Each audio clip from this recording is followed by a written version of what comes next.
정수는 조수석에 앉았습니다. 차는 시장이 아닌 다른 방향으로 향했습니다. 지혜야, 시장은 반대편인데. 다른데 먼저 들를 곳이 있어요. 차는 점점 외진 곳으로 향했습니다. 정수는 불안한 마음이 들기 시작했습니다. 주변에는 사람이 거의 보이지 않았고 농로 같은 좁은 길이 계속 이어졌습니다. 지혜야, 여기가 어디니? 우리 어디 가는 거야? 지혜는 대답하지 않고 차를 세웠습니다. 어머니, 잠깐 차에서 내려보세요.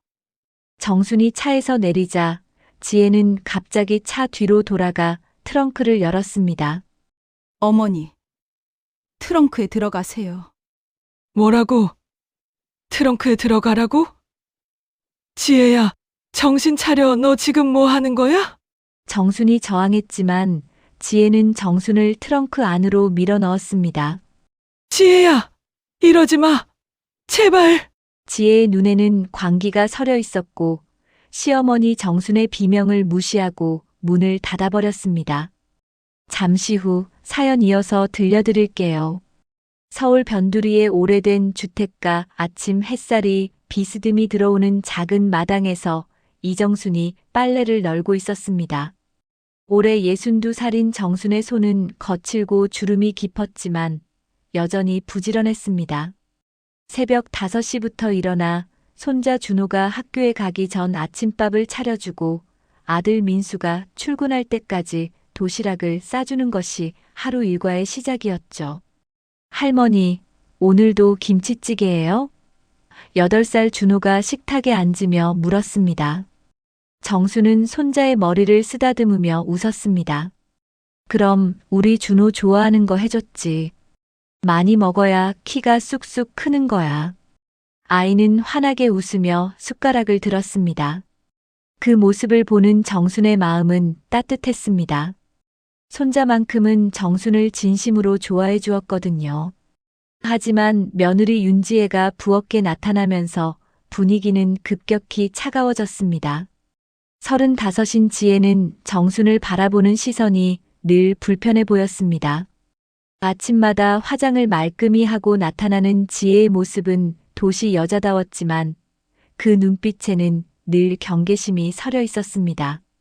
준호야, 빨리 먹어. 늦겠다. 지혜의 목소리는 건조했고 정순에게는 인사 한마디 없었습니다. 정순은 속으로 한숨을 쉬었습니다. 시골에서 올라와 이 집에서 함께 산 지 벌써 3년이 넘었는데 며느리의 마음은 여전히 굳게 닫혀 있었습니다. 어머니, 오늘 장 보러 나가실 거죠? 지혜가 정순에게 물었지만 그 말투에는 따뜻함이 전혀 없었습니다. 마치 집 안에서 정순이 할 일을 정해주는 것처럼 들렸습니다. 정순은 고개를 끄덕였습니다. 응, 준호 좋아하는 과자도 사와야지. 지혜는 별다른 반응 없이 가방을 들고 준호와 함께 집을 나섰습니다. 문이 닫히는 소리가 유독 크게 들렸습니다. 혼자 남은 정수는 설거지를 하며 중얼거렸습니다. 며느리 마음 얻는 게 이렇게 어려운 일이었나.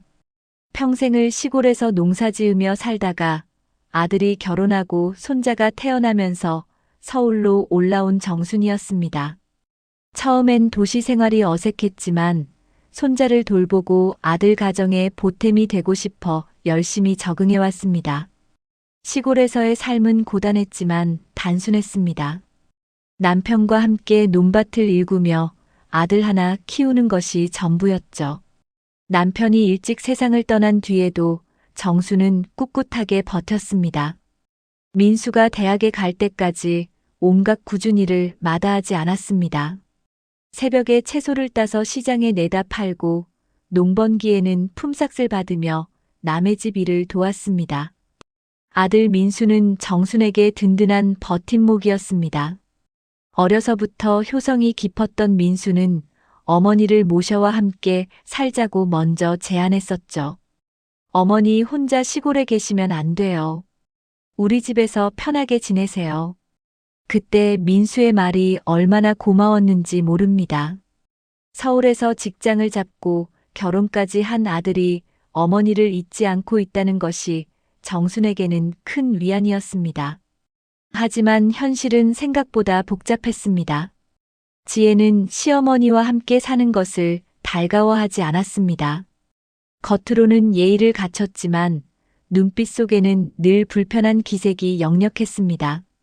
정순이 음식을 해주면 저는 짜게 먹지 않아요 라고 말하고 청소를 해주면 제가 할 테니까 건드리지 마세요 라고 했습니다. 정순은 조금이라도 도움이 되려고 했던 일들이 오히려 부담으로 느껴지는 것 같아 점점 위축되어 갔습니다. 특히 손자 준호를 놓고 은근한 신경전이 벌어질 때가 많았습니다. 정순이 준호에게 과자를 사주면 지혜는 아이가 단 것만 찾게 되잖아요 라고 말했고, 정순이 준호와 놀아주면 너무 응석바지로 키우시는 것 같아요 라고 했습니다. 정순은 그럴 때마다 마음이 무거워졌습니다. 손자에게 할머니의 사랑을 주는 것조차 눈치를 봐야 하다니요. 지혜의 불만은 사소한 일에서도 드러났습니다. 정순이 텔레비전 소리를 조금 크게 하면 준호 공부에 방해돼요 라고 했고, 정순이 친구들과 전화로 이야기하면 전화비가 많이 나와요 라고 지적했습니다. 심지어 정순이 화장실을 오래 사용하면 물값도 만만치 않은데라며 빈정거렸습니다. 정순은 이런 상황들이 쌓여가면서 점점 더 조심스러워졌습니다. 아침에 일찍 일어나는 것도, 저녁에 일찍 잠자리에 드는 것도 며느리 눈치를 보느라였습니다. 자신이 이 집에서 환영받지 못한다는 것을 느끼면서도 손자를 위해, 아들을 위해 참고 견뎠습니다. 오후가 되어 민수가 퇴근해 오면 집안 분위기는 또 달라졌습니다. 지혜는 남편 앞에서는 다정한 아내로 변했고, 정순에게도 적당히 예의를 갖췄습니다. 어머니, 오늘 하루 어떠셨어요? 하며 인사를 건네기도 했죠. 하지만 정순은 그것이 진심이 아니라는 걸 알 수 있었습니다. 민수가 있을 때와 없을 때의 태도가 너무 달랐거든요. 민수는 그런 미묘한 긴장감을 눈치채지 못하는 것 같았습니다. 회사 일에 바쁜 나머지 집안의 섬세한 감정들을 살피지 못했습니다. 정순도 아들에게 며느리 이야기를 하기가 조심스러웠습니다. 자칫 가정에 균열이 생길까봐 걱정되었거든요. 저녁 식사 시간, 가족이 둘러앉은 식탁은 겉보기엔 화목해 보였습니다.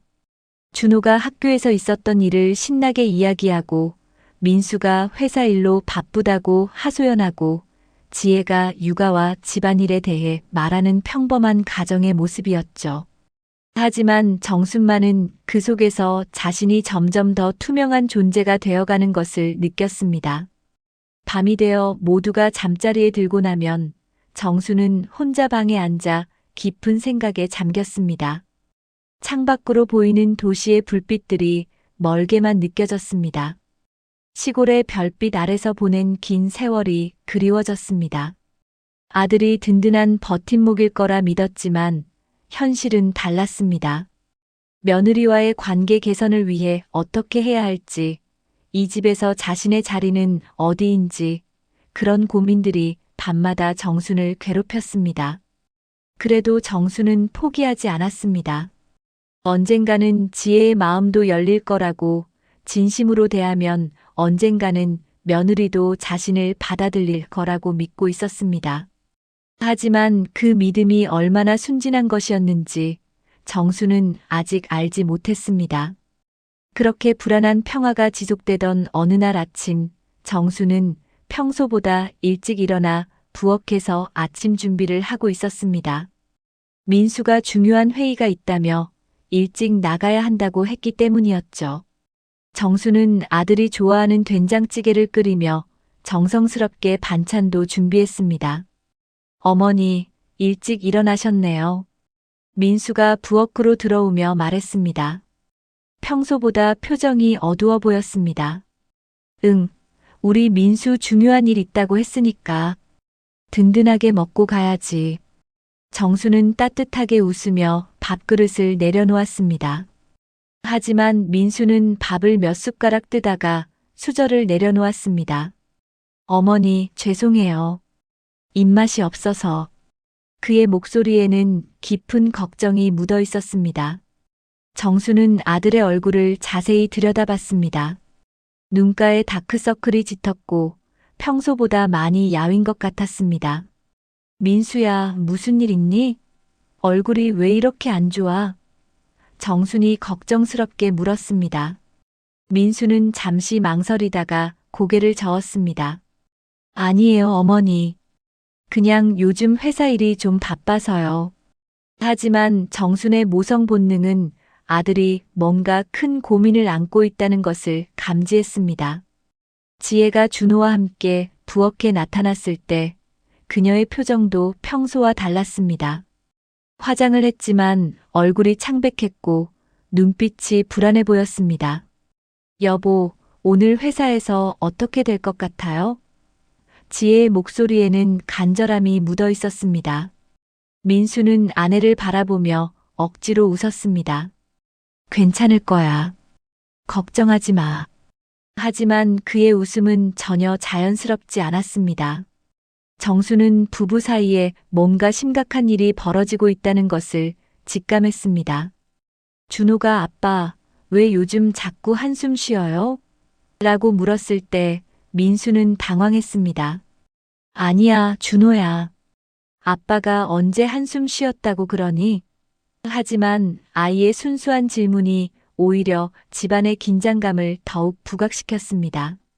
민수가 출근하고 난 뒤 정수는 지혜에게 조심스럽게 물어봤습니다. 지혜야, 민수가 요즘 좀 이상한 것 같은데. 혹시 회사에서 무슨 일이라도 있는 거니? 하지만 지혜는 정순을 째려보며 차갑게 대답했습니다. 어머니가 알 필요 없는 일이에요. 그날 오후 정순이 장을 보러 나가 있는 사이에 집에 낯선 남자들이 찾아왔습니다. 지혜가 문을 열었을 때 정장을 입은 2명의 남자가 서 있었습니다. 민수 씨 댁 맞죠? 저희 얘기 좀 해야겠는데요. 그들의 목소리는 위협적이었습니다. 누구세요? 무슨 일로 오셨는데요? 지혜의 목소리가 떨렸습니다. 민수 씨가 저희한테 빌린 돈 있잖아요. 약속한 날짜가 지났는데 연락도 안 되고. 그래서 직접 온 겁니다. 남자의 말을 듣는 순간 지혜의 얼굴이 하얗게 질렸습니다. 얼마나 빌리셨는데요? 지혜가 간신히 물었습니다. 이자 포함해서 8천만 원 정도 되겠네요. 민수 씨가 사업한다고 빌려간 거예요. 남자의 말에 지혜는 주저앉을 뻔했습니다. 8천만 원이라는 거금을 남편이 몰래 빌렸다는 사실이 믿어지지 않았습니다. 저희도 처음엔 믿고 빌려준 거예요. 민수 씨가 사업이 잘 되면 바로 갚겠다고 했거든요. 그런데 사업이 망하고 나서는 연락도 안 되고. 이러면 안 되죠. 남자들은 집 안을 둘러보며 위협적으로 말했습니다. 지혜는 떨리는 목소리로 대답했습니다. 남편한테 연락해서 얘기해 보겠어요. 시간을 좀 주세요. 하지만 남자들은 고개를 저었습니다. 이미 충분히 기다렸어요. 이번 주 안에 해결 안 되면 다른 방법을 써야겠네요. 그들이 떠나고 난 뒤 지혜는 바닥에 주저앉아 머리를 감싸 안았습니다. 남편이 몰래 거액을 빌렸다는 충격과 함께 그 돈을 어떻게 마련해야 할지 막막했습니다. 준호가 학교에서 돌아올 시간이 다가오는데 아이 앞에서 이런 모습을 보일 수는 없었습니다. 정순이 장을 보고 돌아왔을 때 지혜는 억지로 평정을 찾으려 애쓰고 있었습니다. 다녀왔다. 정순이 인사하자 지혜는 고개만 끄덕였습니다. 하지만 정수는 며느리의 이상한 기색을 눈치챘습니다. 얼굴이 창백했고 손이 떨리고 있었거든요. 지혜야, 괜찮니? 얼굴이 안 좋아 보이는데. 정순이 걱정스럽게 물었지만 지혜는 괜찮아요라며 자리를 피했습니다. 정수는 뭔가 심상치 않다는 느낌을 받았지만 며느리가 말하지 않으니 더 이상 묻기도 어려웠습니다. 저녁 때 민수가 돌아왔을 때 집안의 분위기는 더욱 무거워졌습니다. 지혜가 남편을 불러 방으로 들어가더니 문을 닫고 심각한 대화를 나눴습니다. 정수는 거실에서 준호와 함께 텔레비전을 보고 있었지만 방에서 들려오는 지혜의 높아진 목소리가 신경 쓰였습니다. 당신 미쳤어요? 그런 큰 돈을 왜 말도 안 하고 빌린 거예요? 지혜의 목소리가 문틈으로 새어나왔습니다. 미안해, 지혜야. 사업이 잘 될 줄 알았어. 이렇게 될 줄 몰랐어. 민수의 목소리는 풀이 죽어 있었습니다. 그럼 지금 어떡하라는 거예요? 8천만 원을 어디서 구해요? 지혜의 목소리에는 절망과 분노가 뒤섞여 있었습니다. 정수는 8천만 원이라는 말을 듣고 깜짝 놀랐습니다. 시골에서 농사 지으며 평생을 살아온 정순에게는 상상할 수 없는 거금이었습니다. 준호가 할머니, 엄마 아빠 왜 싸워요? 라고 물었을 때 정수는 아이를 안아주며 괜찮다, 준호야. 어른들 이야기하는 거야 라고 말했지만 마음속으로는 큰 걱정이 밀려왔습니다. 그날 밤 민수는 어머니 방에 찾아와 무릎을 꿇었습니다. 어머니, 죄송해요. 민수의 눈에는 눈물이 고여 있었습니다. 정수는 아들의 모습을 보며 가슴이 찢어질 것 같았습니다. 민수야, 무슨 일인지 엄마한테 얘기해봐. 민수는 떨리는 목소리로 모든 것을 털어놓았습니다. 친구와 함께 시작한 사업이 실패하면서 거액의 빚을 지게 되었다는 것, 채권자들이 이미 집까지 찾아왔다는 것, 이번 주 안에 돈을 마련하지 못하면 더 큰 일이 벌어질 수도 있다는 것까지. 정수는 아들의 이야기를 들으며 마음이 무너져 내렸습니다. 평생을 힘들게 살아온 아들이 이런 고생을 하고 있다니. 하지만 정순 자신도 시골에서 올라올 때 가져온 약간의 돈 외에는 별다른 재산이 없었습니다. 민수가 모든 상황을 털어놓은 다음 날부터 집안 분위기는 완전히 달라졌습니다. 지혜의 태도는 더욱 차가워졌고 특히 정순을 바라보는 시선에는 노골적인 적대감이 드러나기 시작했습니다. 아침 식사 시간에도 지혜는 정순이 차려준 밥상을 외면하며 토스트만 간단히 먹었습니다. 시어머니가 평생 돈이라도 모아놨으면 이런 꼴 안 났죠. 지혜가 부엌에서 설거지를 하며 중얼거리는 소리가 정순의 귀에 들렸습니다. 정순은 가슴이 답답했지만 아무 말도 할 수 없었습니다. 시골에서 농사 지으며 겨우겨우 살아온 자신에게 그런 여유가 있을 리 만무했거든요. 지혜의 불만은 날이 갈수록 더욱 노골적으로 드러났습니다. 다른 집 시어머니들은 아들 결혼할 때 집도 사주고 사업 자금도 대주던데요. 우리는 뭐예요? 오히려 모셔다가 먹여 살려야 하고. 지혜는 민수가 없을 때마다 이런 말을 쏟아냈습니다. 정수는 그럴 때마다 마음이 무너져 내렸습니다. 평생을 고생하며 아들 하나 키운 것도 모자라 이제는 아들 가정에 짐이 되고 있다는 생각이 들었습니다. 내가 여기 있어서 더 힘들어지는 건 아닐까? 정수는 밤마다 이런 생각에 잠을 이루지 못했습니다. 며칠 뒤 채권자들이 다시 찾아왔습니다. 이번에는 더 많은 사람들이 왔고 그들의 태도도 훨씬 위협적이었습니다. 정순이 장을 보러 나간 사이에 온 것이었는데 지혜 혼자서는 감당하기 어려운 상황이었습니다. 이번이 마지막 경고입니다. 내일까지 절반이라도 가져오세요. 안 그러면 정말 큰일 납니다. 남자들은 집 안을 둘러보며 감나갈 만한 물건들을 체크하기 시작했습니다. 이 집도 전세죠? 전세금이라도 빼서 갚아야겠네요. 지혜는 공포에 질려 떨고 있었습니다. 아이가 학교에서 돌아올 시간이 다가오는데 준호가 이런 모습을 보면 안 될 것 같았습니다. 제발 시간을 조금만 더 주세요. 남편이랑 상의해서 꼭 해결하겠어요. 상의할 시간은 이미 다 줬어요. 이제는 행동으로 보여주셔야죠. 남자들이 떠나고 난 뒤 지혜는 바닥에 주저앉아 울기 시작했습니다. 절망감과 함께 분노가 치밀어 올랐습니다. 그리고 그 분노의 화살은 고스란히 정순을 향했습니다. 정순이 장을 보고 돌아왔을 때 지혜는 빨갛게 충혈된 눈으로 정순을 노려봤습니다. 어머니 때문에 우리 가족이 이렇게 된 거예요. 지혜의 목소리는 히스테리컬했습니다. 시어머니가 돈 한 푼이라도 있었으면 우리가 이런 고생 안 했을 거예요. 정수는 당황했습니다. 지혜야, 그게 무슨 소리니? 내가 뭘 잘못했다고. 하지만 지혜는 정순의 말을 끊었습니다. 잘못한 게 뭐냐고요? 아들한테 집만 되는 게 잘못이에요. 다른 집 시어머니들은 아들 도와주기라도 하는데 시어머니는 뭐예요? 그날부터 지혜의 구박은 더욱 심해졌습니다. 밥도 제대로 주지 않았고 정순이 부엌에 들어가려고 하면 방해되니까 나가세요라며 쫓아냈습니다. 정순이 손자 준호와 놀아주려고 해도 아이가 공부해야 하니까 그만하세요라며 말렸습니다. 정순은 점점 더 위축되어 갔습니다. 집안에서 자신이 설 자리가 없다는 느낌이 들었습니다.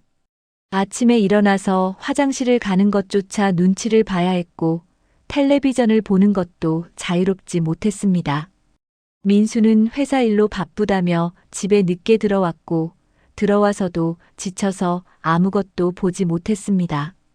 지혜는 남편 앞에서는 여전히 조심스럽게 행동했지만 민수가 없을 때는 정순에게 온갖 심한 말을 퍼부었습니다. 시어머니가 여기 계시니까 집안이 더 복잡해져요. 차라리 혼자 사시는 게 나을 것 같은데요. 지혜의 말은 날이 갈수록 더욱 직설적이 되었습니다. 우리도 이제 한계예요. 시어머니까지 모실 여유가 없어요. 어느 날 오후 지혜는 정순에게 장을 보러 가자고 제안했습니다. 평소에는 정순 혼자 장을 보러 보냈는데 갑자기 함께 가자는 것이 이상했지만 정순은 거절할 수 없었습니다. 혹시 며느리가 마음을 바꾼 건 아닐까 하는 희망도 있었거든요. 어머니, 차 타세요. 지혜가 운전석에 앉으며 말했습니다. 정순은 조수석에 앉았습니다. 차는 시장이 아닌 다른 방향으로 향했습니다. 지혜야, 시장은 반대편인데. 정순이 물었지만 지혜는 다른데 먼저 들릴 곳이 있어요 라고 대답했습니다. 차는 점점 외진 곳으로 향했습니다. 정순은 불안한 마음이 들기 시작했습니다. 주변에는 사람이 거의 보이지 않았고 농로 같은 좁은 길이 계속 이어졌습니다. 지혜야, 여기가 어디니? 우리 어디 가는 거야? 지혜는 대답하지 않고 차를 세웠습니다. 그리고 정순에게 어머니, 잠깐 차에서 내려보세요 라고 말했습니다. 정순이 차에서 내리자 지혜는 갑자기 차 뒤로 돌아가 트렁크를 열었습니다. 지혜야, 뭐 하는 거니? 정순이 당황해서 물었을 때 지혜는 정순의 팔을 붙잡았습니다. 어머니, 트렁크에 들어가세요. 지혜의 목소리는 차갑고 단호했습니다. 뭐라고? 트렁크에 들어가라고? 정순은 믿을 수 없다는 표정으로 지혜를 바라봤습니다. 지혜야, 정신 차려. 너 지금 뭐 하는 거야? 하지만 지혜는 정순을 강제로 트렁크 쪽으로 밀어붙이기 시작했습니다. 어머니 때문에 우리 가족이 망하고 있어요. 이제 그만 좀 해요. 지혜의 눈에는 광기가 서려 있었습니다. 정순은 저항해 보았지만 지혜의 힘이 더 셌습니다. 결국 정순은 트렁크 안에 억지로 밀려 들어갔습니다. 지혜야, 이러지 마. 제발. 정순이 비명을 질렀지만 지혜는 트렁크 문을 닫아버렸습니다. 순식간에 정순은 완전한 어둠 속에 갇혔습니다. 트렁크 안은 비좁았고 숨이 막힐 것 같았습니다. 정순은 트렁크 안에서 절망에 빠졌습니다. 내가 이렇게 버림받는 건가? 내 인생이 이런 결말인 건가? 눈물이 멈추지 않았습니다. 평생을 고생하며 살아온 자신의 삶이 이런 식으로 끝나는 건 아닐까 하는 두려움이 밀려왔습니다. 트렁크 안은 완전한 어둠이었습니다.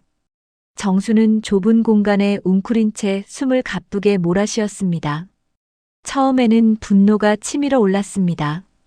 지혜야, 나를 여기서 꺼내줘. 이러면 안 돼. 정수는 트렁크 안에서 발버둥치며 소리를 질렀습니다. 하지만 밖에서는 아무 대답이 없었습니다. 시간이 지나면서 분노는 점점 공포로 바뀌어 갔습니다. 트렁크 안의 공기가 점점 희박해지는 것 같았고 숨을 쉬기가 어려워졌습니다. 정수는 평생 이런 경험을 해본 적이 없었습니다.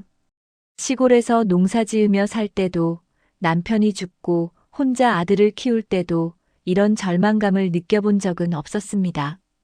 하느님, 내가 뭘 잘못했다고 이런 일이. 정수는 중얼거리며 눈물을 흘렸습니다. 트렁크 안에서 몸을 움직일 수도 없었고 다리가 점점 저려왔습니다. 시간이 얼마나 지났는지 알 수 없었지만 영원처럼 느껴졌습니다. 정순의 머릿속에는 지난 삶의 기억들이 파노라마처럼 스쳐 지나갔습니다.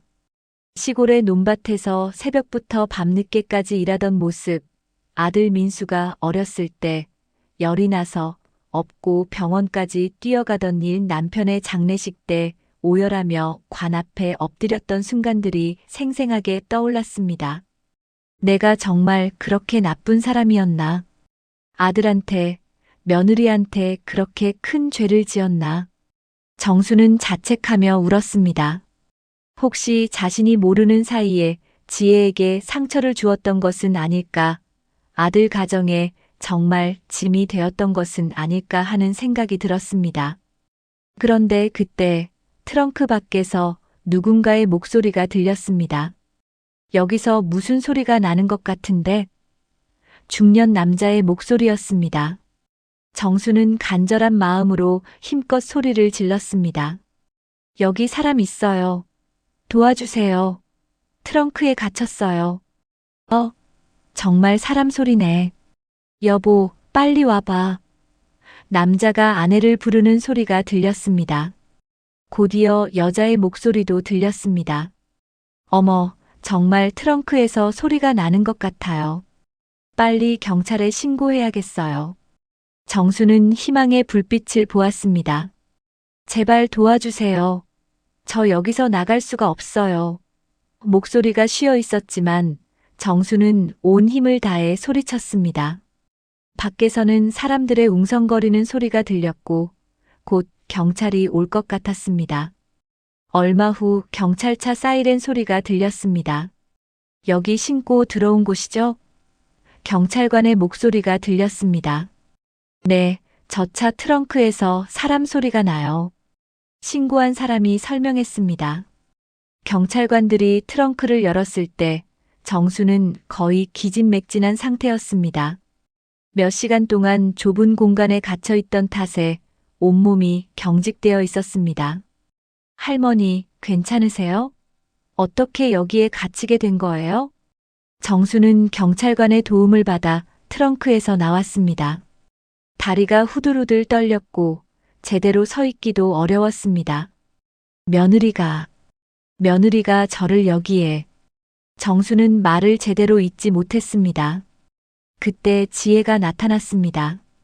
그녀는 당황한 표정을 지으며 경찰관에게 다가왔습니다. 어머, 무슨 일이에요? 어머니, 괜찮으세요? 지혜의 연기는 완벽했습니다. 마치 정말로 걱정하는 며느리처럼 보였습니다. 이분이 당신 시어머니인가요? 트렁크에 갇혀 계셨는데 어떻게 된 일인지 설명해 주세요. 경찰관이 지혜에게 물었습니다. 지혜는 잠시 당황하는 듯 하더니 곧 태연하게 대답했습니다. 어머, 정말 죄송해요. 장난이었어요, 경찰 아저씨. 시어머니가 오해하신 거예요. 지혜의 목소리는 억울하다는 듯이 떨렸습니다. 시어머니께서 요즘 건망증이 좀 있으셔서 제가 잠깐 트렁크 정리하라고 했더니 들어가셨는데 갑자기 문이 잠겨버린 거예요. 경찰관은 의심스러운 표정으로 정순을 바라봤습니다. 할머니, 정말 그런 건가요? 며느리 말이 맞나요? 정순은 지혜를 바라봤습니다. 지혜의 눈빛에는 차가운 경고가 담겨 있었습니다. 마치 잘못 말하면 더 큰일 난다는 뜻처럼 보였습니다. 정순은 순간 갈등했습니다. 진실을 말해야 할지 아니면 지혜의 말에 맞춰야 할지 망설여졌습니다. 하지만 지혜의 위협적인 시선을 보니 무서워졌습니다. 만약 여기서 진실을 말한다면 집에 돌아가서 더 큰 보복을 당할 것 같았습니다. 그래요. 제가 실수했어요. 정수는 떨리는 목소리로 대답했습니다. 경찰관은 여전히 의심스러워했지만 당사자가 그렇다고 하니 더 이상 추궁하기 어려웠습니다. 그래도 조심하세요. 트렁크는 위험한 곳이에요. 경찰차가 떠나고 난 후 지혜는 정순에게 뻔뻔하게 말했습니다. 어머니, 잘하셨어요. 괜히 사실대로 말했으면 우리 집안이 시끄러워졌을 거예요. 정수는 지혜의 뻔뻔함에 말문이 막혔습니다. 집으로 돌아오는 차 안에서 지혜는 정순을 위협했습니다. 어머니, 오늘 일은 아무한테도 말하지 마세요. 특히 민수한테는 절대로요. 말하시면 어떻게 될지 모르니까요. 지혜의 목소리는 차갑고 무서웠습니다. 정수는 두려움에 떨며 고개를 끄덕였습니다. 며느리가 이렇게 무서운 사람인 줄 몰랐습니다. 자신을 트렁크에 가두고도 아무렇지 않게 거짓말을 하는 지혜의 모습이 충격적이었습니다. 집에 도착했을 때 민수는 아직 퇴근하지 않았습니다. 준호가 학교에서 돌아와 할머니, 어디 갔다 오셨어요? 라고 물었을 때 정수는 간신히 웃으며 응, 할머니가 엄마랑 장 보러 다녀왔어 라고 대답했습니다. 하지만 정순의 마음속에는 깊은 상처와 두려움이 자리 잡았습니다. 며느리가 자신을 이렇게까지 미워한다는 것, 그리고 아들조차 자신의 말을 믿어주지 않을 것이라는 절망감이 밀려왔습니다. 트렁크 속 어둠의 기억은 정순의 마음에 지워지지 않는 상처로 남았습니다. 트렁크 사건 이후 정순의 일상은 완전히 바뀌었습니다. 밤마다 악몽에 시달렸고 좁은 공간만 보면 숨이 막히는 듯한 공포감이 밀려왔습니다. 지혜는 그런 정순을 보며 더욱 대담해졌습니다. 이제는 아예 대놓고 정순을 괴롭히기 시작했습니다. 어머니, 이제 좀 눈치채셨죠? 여기서 더 이상 환영받지 못한다는 걸 말이에요. 지혜는 민수가 출근하고 난 뒤 정순에게 냉정하게 말했습니다. 어머니가 계시니까 집안이 더 복잡해져요. 이젠 정말 한계예요. 정순은 며느리의 말에 가슴이 찢어질 것 같았지만 대답할 용기가 나지 않았습니다. 트렁크에 갇혔던 그 공포가 아직도 생생했고 지혜가 또 어떤 일을 저지를지 두려웠습니다. 지혜야, 그래도 우리가 가족인데. 정순이 조심스럽게 말했지만 지혜는 코웃음을 쳤습니다. 가족이요? 어머니가 이 집에 와서 한 게 뭐가 있어요? 돈 한 푼 보태주지도 못하면서 입만 하나 더 늘렸죠. 지혜의 말은 날이 선 칼날처럼 정순의 마음을 베어버렸습니다. 그러니까 이제 좀 현실을 받아들이세요. 며칠 뒤 지혜는 정순에게 더욱 직접적으로 나왔습니다. 어머니 아시죠? 민수 빚 때문에 우리 집 전세금까지 써야 할 상황이에요. 이제 정말 여유가 없어요. 지혜는 정순의 짐을 정리하기 시작했습니다. 어머니께서 다른 곳에서 지내시는 게 서로에게 좋을 것 같아요. 정순은 믿을 수 없다는 표정으로 지혜를 바라봤습니다. 지혜야, 설마 나보고 나가라는 거니? 하지만 지혜는 단호했습니다. 네, 맞아요. 이제 더 이상은 안 되겠어요. 민수한테도 이미 얘기했어요. 민수가 뭐라고 했는데? 정순이 간절한 마음으로 물었습니다. 지혜는 거짓말을 늘어놓았습니다. 민수도 어쩔 수 없다고 했어요. 지금 상황에서는 어머니까지 모실 여유가 없다고요. 사실 민수는 그런 말을 한 적이 없었지만 지혜는 뻔뻔하게 거짓말을 했습니다. 정수는 그 자리에 주저앉았습니다. 아들마저 자신을 버린다는 생각에 세상이 무너져 내리는 것 같았습니다. 평생을 아들만 바라보고 살아온 정순에게는 참을 수 없는 배신감이었습니다. 어머니, 오늘 안으로 짐 정리하세요. 내일 고시원 알아봐 드릴게요. 지혜는 마치 친절을 베푸는 것처럼 말했지만 그 속에는 차가운 계산이 숨어 있었습니다. 정순을 내보내고 나면 집안이 훨씬 편해질 것이고 무엇보다 자신의 계획을 실행하기가 쉬워질 것이라고 생각했습니다. 그날 저녁 민수가 돌아왔을 때 정수는 아들에게 사실을 확인해 보려고 했습니다. 민수야, 엄마가 정말 나가야 하는 거니? 하지만 민수는 지쳐 있었고 지혜가 옆에서 계속 신호를 보내고 있었습니다. 어머니, 죄송해요. 지금 상황이 너무 어려워서. 민수는 고개를 숙였습니다. 사실 그는 어머니를 내보내고 싶지 않았지만 지혜가 계속 압박하고 있었고 빚 문제로 정신이 없었습니다. 결국 며느리 말에 떠밀려 어머니를 포기하게 된 것입니다. 다음 날 정수는 몇십 년간 모아온 소중한 물건들을 작은 가방 하나에 담았습니다.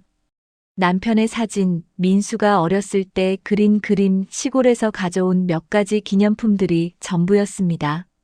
준호는 할머니가 어디 가는지도 모른 채 학교에 갔습니다.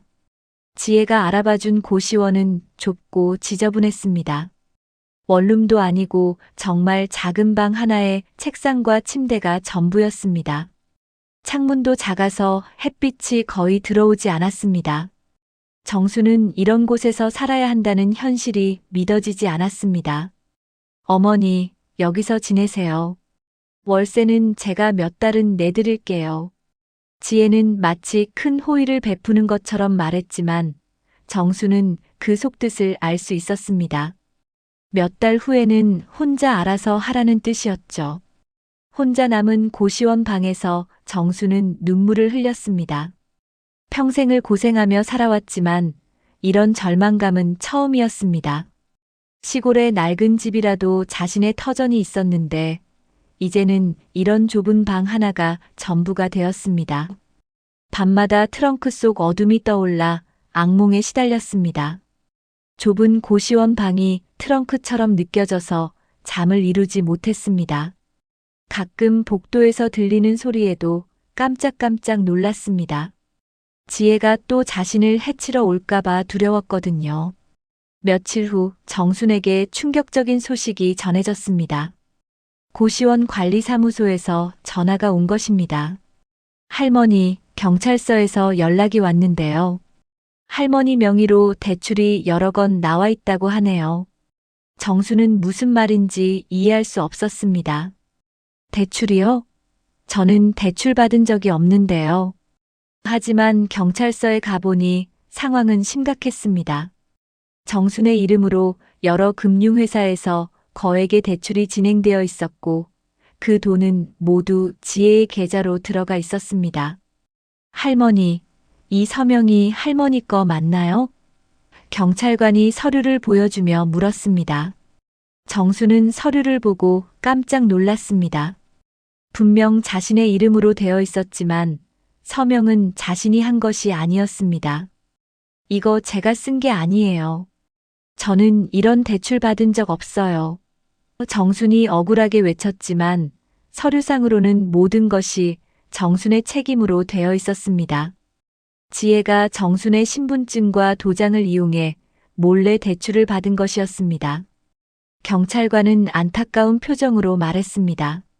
할머니, 이미 대출금은 인출되어 버렸고 법적으로는 할머니 책임입니다.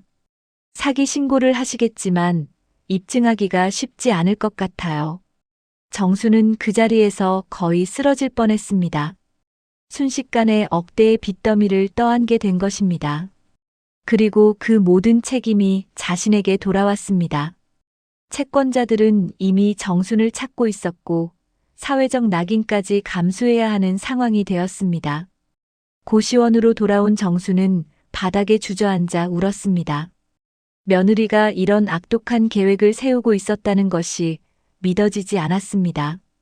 자신을 집에서 내쫓는 것도 모자라 이제는 거액의 빚까지 떠넘긴 것입니다. 내가 뭘 그렇게 잘못했다고. 정수는 통곡했습니다. 평생을 착하게 살아왔는데 왜 이런 일이 자신에게 일어나는 건지 이해할 수 없었습니다. 트렁크 속 공포와 이제 빚더미까지 정순의 삶은 나락으로 떨어져 버린 것 같았습니다. 거액의 빚을 떠안게 된 정수는 며칠 동안 고시원 방에서 나오지 못했습니다. 음식도 제대로 먹지 못하고 잠도 오지 않았습니다. 창밖으로는 도시의 소음이 들려왔지만 정순에게는 모든 것이 멀게만 느껴졌습니다. 세상과 단절된 듯한 기분이었죠. 매일 아침 눈을 뜨면 현실이 악몽처럼 다가왔습니다. 억대의 빚더미, 사기 피해자라는 낙인, 그리고 가족들로부터의 소외감까지. 정수는 거울을 보며 자신도 알아볼 수 없을 정도로 초췌해진 모습에 놀랐습니다. 고시원 복도에서 만나는 다른 할머니들도 정순의 달라진 모습을 눈치챘습니다. 할머니, 무슨 일 있으세요? 요새 얼굴이 너무 안 좋아 보이는데. 옆방 할머니인 김순자가 걱정스럽게 물었습니다. 김순자는 정순보다 몇 살 어렸지만 일찍 남편을 여의고 혼자 자식들을 키운 고생 많은 사람이었습니다.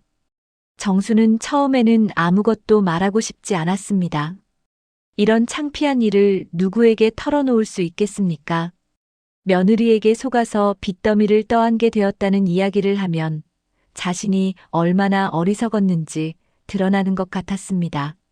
하지만 김순자 할머니의 따뜻한 관심과 끈질긴 위로에 결국 모든 것을 털어놓게 되었습니다. 며느리에게 당한 일들, 트렁크에 갇혔던 공포, 집에서 쫓겨난 일, 그리고 억울한 빚까지. 이야기를 하는 동안 정순의 눈에서는 눈물이 멈추지 않았습니다. 어머, 그런 일이 있었어요? 며느리가 어떻게 그럴 수 있죠? 김순자는 분노에 차서 말했습니다. 할머니, 이건 완전히 사기잖아요. 그냥 당하고만 있으면 안 되죠. 뭔가 방법이 있을 거예요. 김순자의 말을 들으며 정순도 조금씩 정신을 차리기 시작했습니다. 그래도 이미 서류상으로는 다 내 이름으로 되어 있다는데.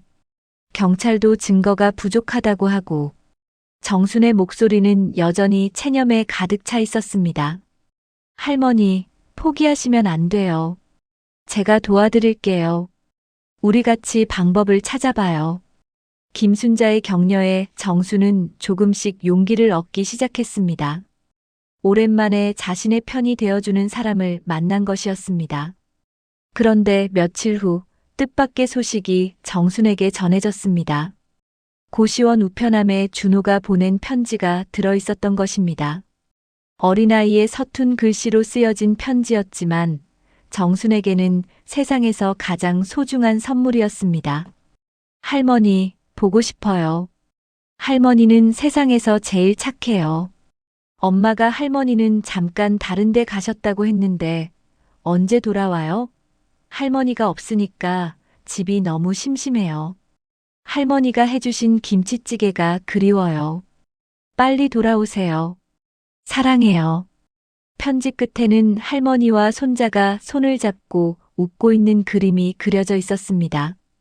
정수는 편지를 읽으며 펑펑 울었습니다. 손자만은 할머니를 진심으로 사랑해주고 있었습니다. 그 순수한 마음이 정순의 꺼져가던 희망에 작은 불씨를 지폈습니다.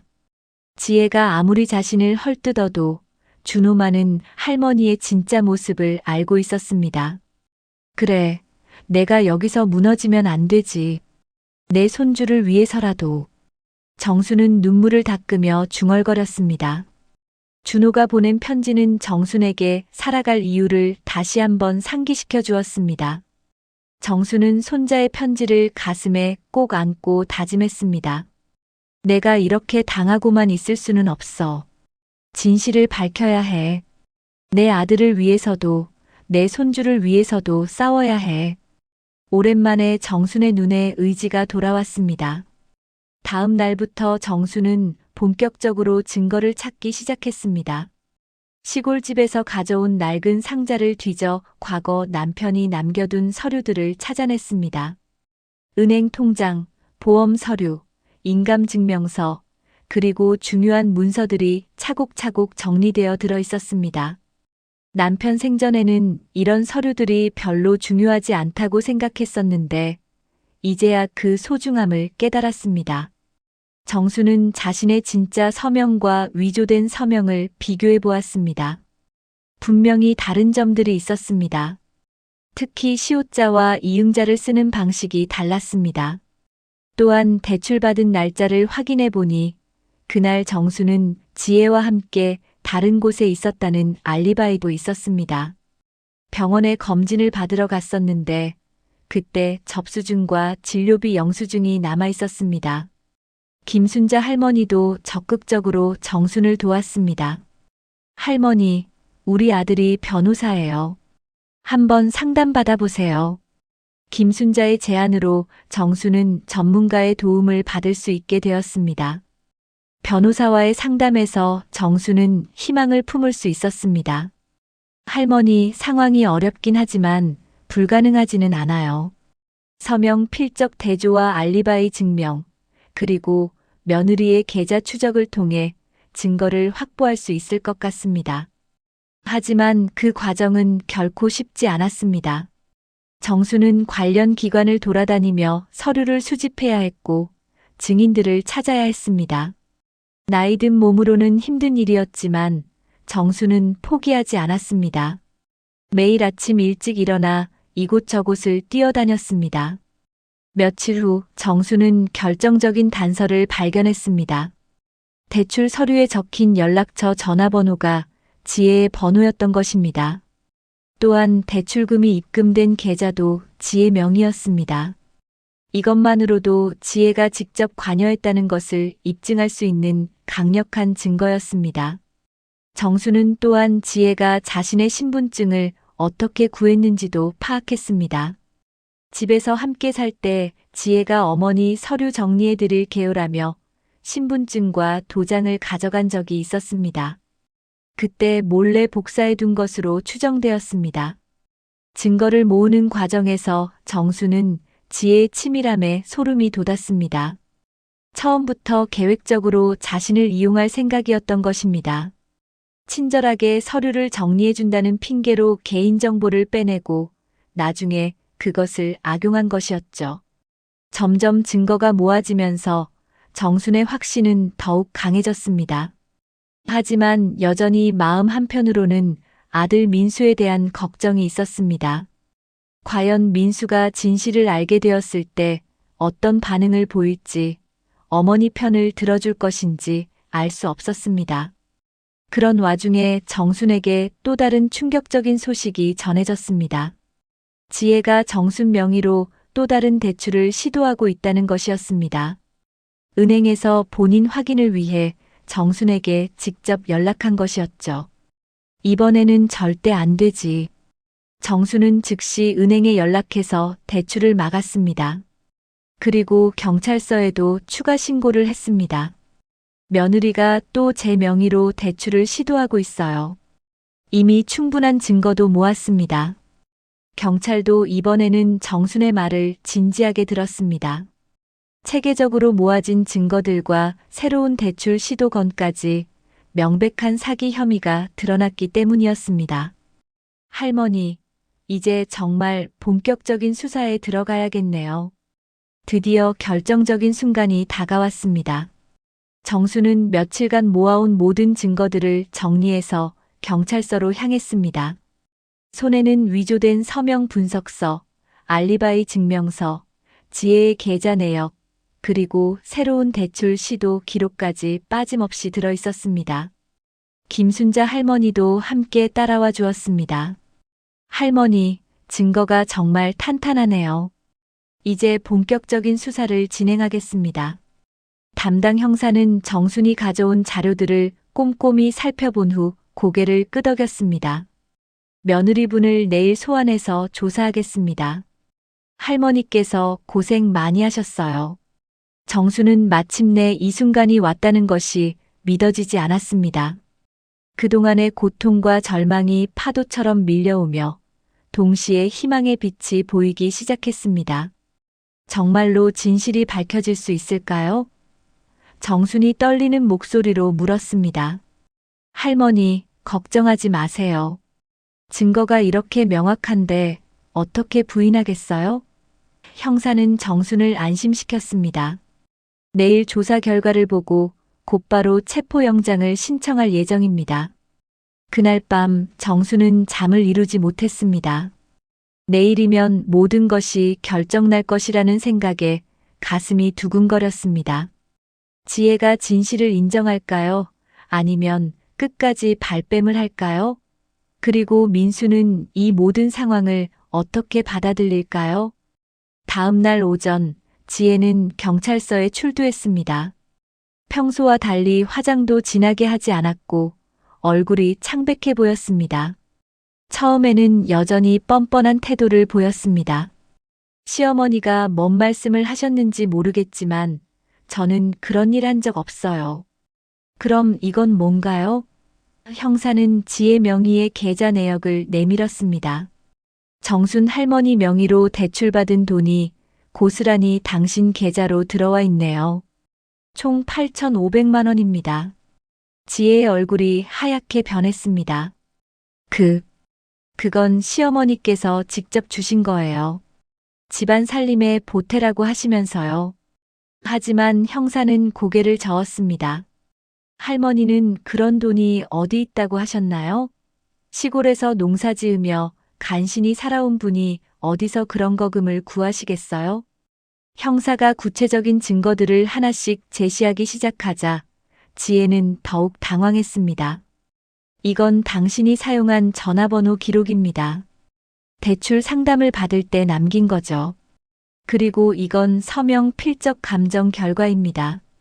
위조된 서명과 할머니의 진짜 서명이 명백히 다르다고 나왔어요.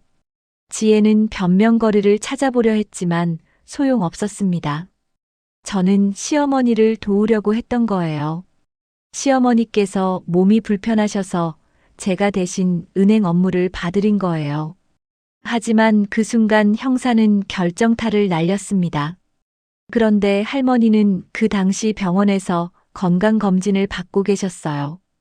여기 영수증과 진료 기록이 있습니다. 시간상으로 보면 할머니가 은행에 갈 수 없는 상황이었죠. 형사의 말에 지혜는 완전히 궁지에 몰렸습니다.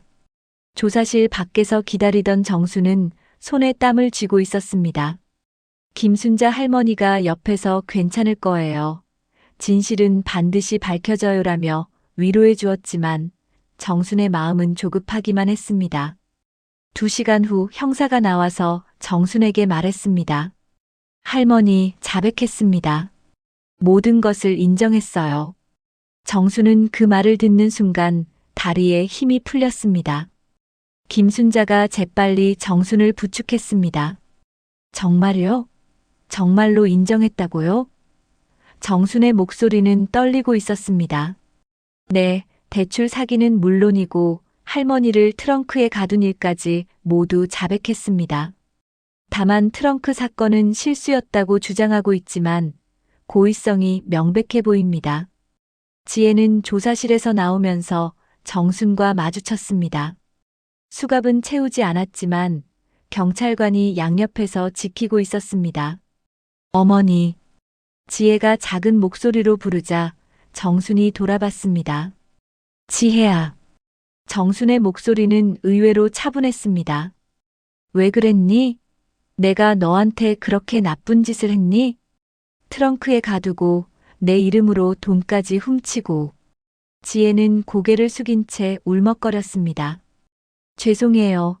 어머니 정말 죄송해요. 너무 급하게 돈이 필요했어요. 민수 빚 때문에 정신이 없었고. 하지만 변명의 여지가 없어요. 그래도 어머니한테 그럴 수는 없는 거였어. 정수는 지혜를 바라보며 말했습니다. 너는 나를 가족으로 여긴 적이 없었구나. 그냥 이용할 수 있는 대상으로만 봤던 거지. 지혜는 더 이상 변명하지 못했습니다. 정순의 말이 너무도 정확했기 때문입니다. 처음부터 시어머니를 진정한 가족으로 받아들인 적이 없었고 오히려 부담스러운 존재로만 여겼던 것이 사실이었습니다. 그때 민수가 경찰서로 달려왔습니다. 회사에서 급히 연락을 받고 온 것이었습니다. 어머니, 지혜야.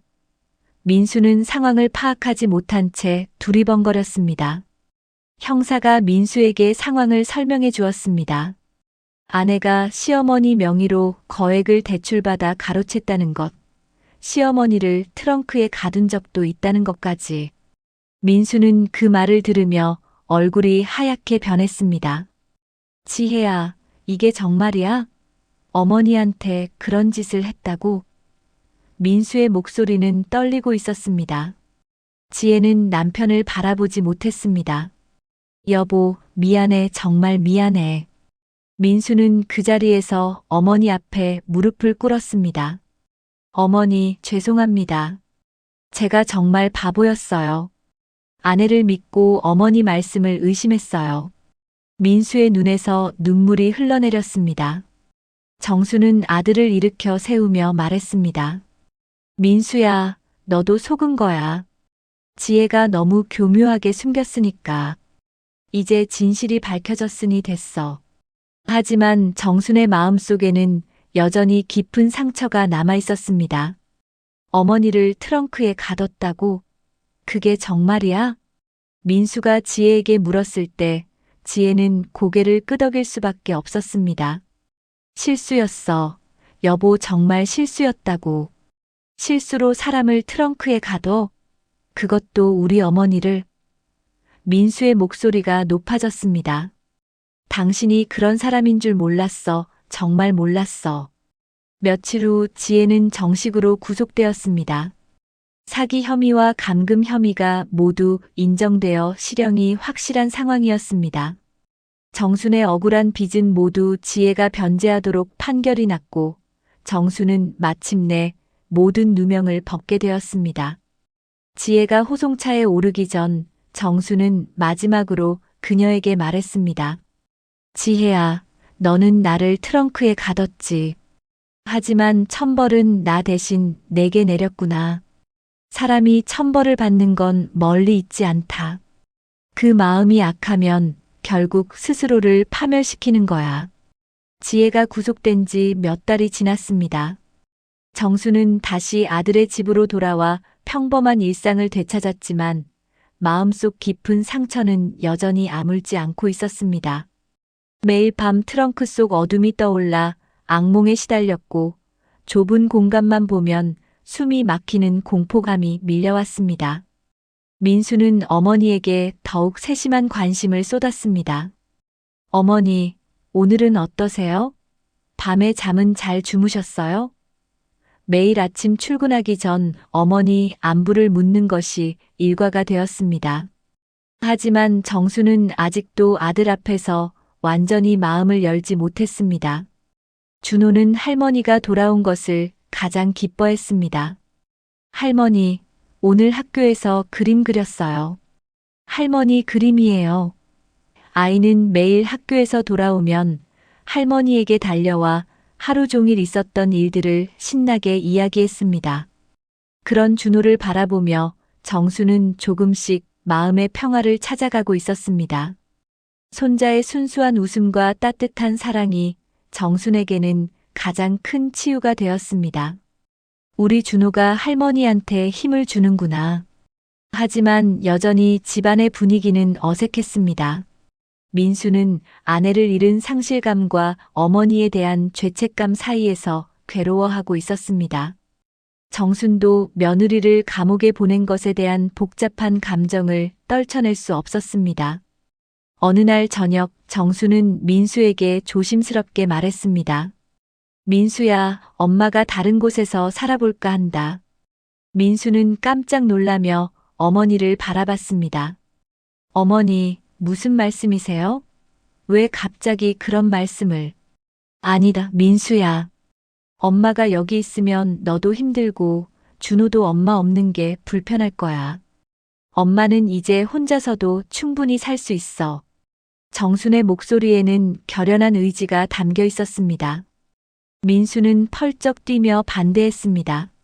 절대 안 돼요, 어머니. 이번에는 정말로 제가 잘해드릴게요.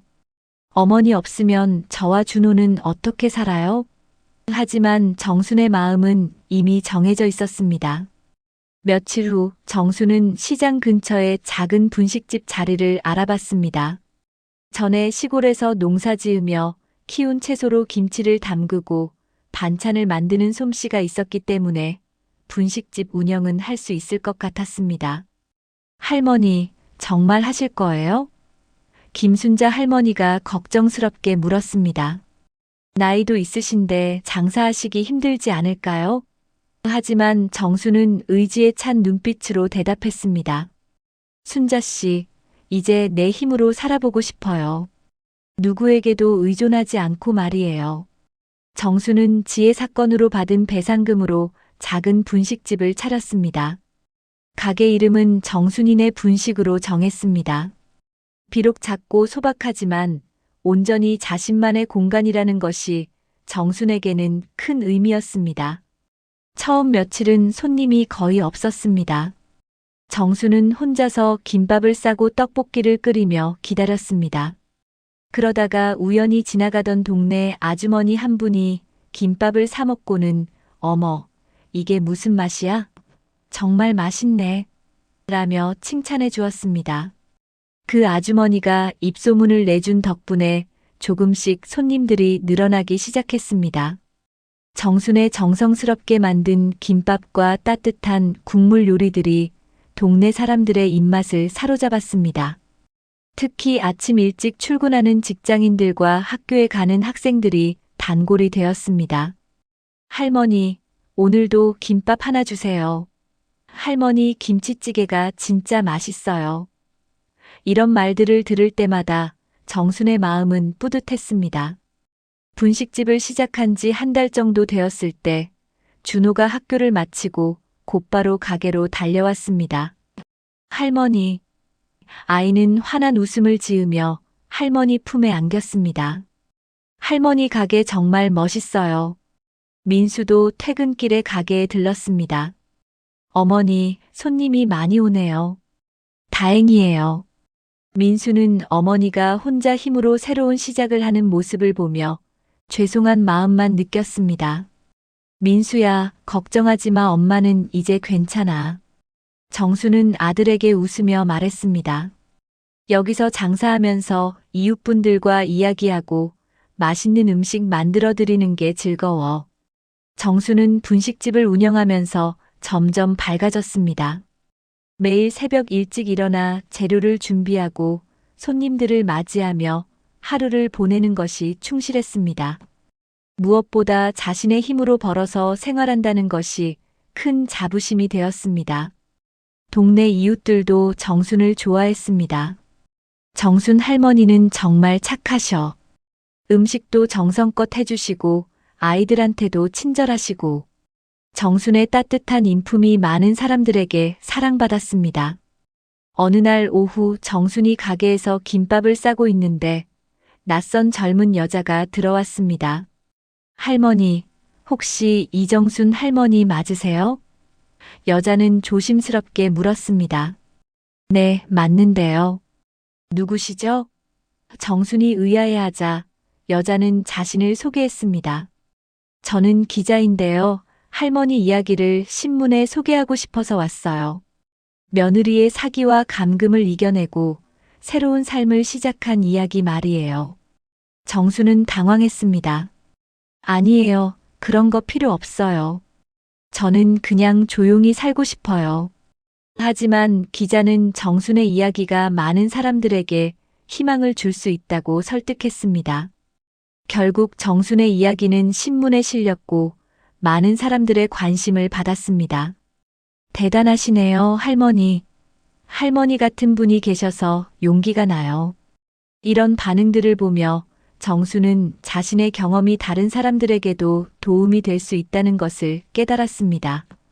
몇 달 후 민수가 준호와 함께 가게에 찾아왔습니다. 어머니, 지혜가 감옥에서 편지를 보냈어요.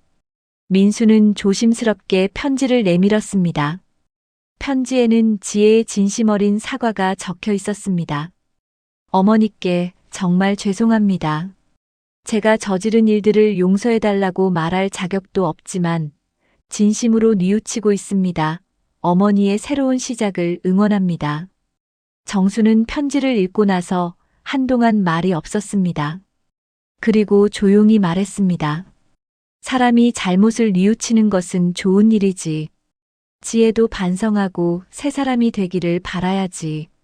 해가 지고 가게 문을 닫을 시간이 되었을 때 정수는 하루를 정리하며 생각에 잠겼습니다. 트렁크 속 공포와 절망의 나날들, 그리고 지금의 평온한 일상까지. 그 모든 시간이 자신을 더 강하게 만들어 주었다는 것을 느꼈습니다. 고생 끝에 낙이 온다더니 정말 그런가 봐. 정수는 혼자 중얼거리며 미소 지었습니다. 준호가 그려준 그림을 벽에 붙여놓고 단골 손님들이 주신 화분을 정리하며 정수는 진정한 행복이 무엇인지 깨닫고 있었습니다. 그날 밤 정수는 오랜만에 깊은 잠에 들었습니다. 트렁크의 악몽 대신 따뜻한 분식집에서 웃으며 손님들을 맞이하는 꿈을 꾸었습니다. 정순의 삶은 고통을 지나 진정한 회복과 치유로 나아가고 있었습니다. 이 영상이 마음에 드셨나요? 어디에서 이 이야기를 듣고 계셨는지 댓글로 남겨주시면 저도 함께 그 풍경을 상상해 보겠습니다. 여러분의 한마디가 누군가에겐 큰 위로와 응원이 됩니다.